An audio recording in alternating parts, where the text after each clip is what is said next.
அக்கா, நீங்கள் tailoring business பண்ணுறீங்களாக்கா?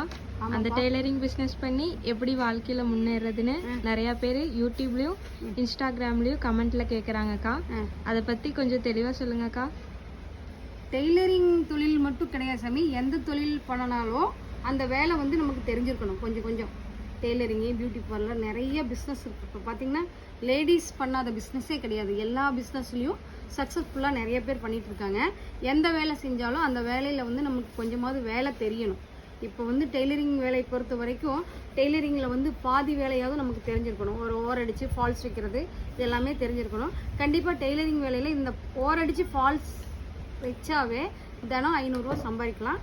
உண்மையிலுமே சக்ஸஸ்ஃபுல்லாக ஒரு பிஸ்னஸ் ரன் பண்ணலாம். நம்ம வேலை தெரிஞ்சால் பிஸ்னஸ் ரன் பண்ணலாம். யார் வேணாலும் இந்த பிஸ்னஸ் ஸ்டார்ட் பண்ணலாம். இந்த பிஸ்னஸ் வந்து நான் தான் பண்ணணும், நீங்கள் தான் பண்ணணும்னு கிடையாது. யார் வேணாலும் இந்த பிஸ்னஸ் பண்ணலாம். கேட்குறவங்களுக்கு எல்லாத்துக்குமே ஒன்று சொல்லிக்கிறது என்னென்னா, ஃபஸ்ட்டு இந்த வேலை முழுசாக நீங்கள் கற்றுக்குங்க. அதுக்கப்புறம் இந்த பிஸ்னஸ் ஸ்டார்ட் பண்ணுங்கள். உண்மையிலுமே நல்லா அச்சீவ்மெண்ட் பண்ணலாம். அதுக்கான பிஸ்னஸ் ஸ்டார்ட் பண்ணுற எல்லாத்துக்குமே என்னோடய வாழ்த்துக்கள்.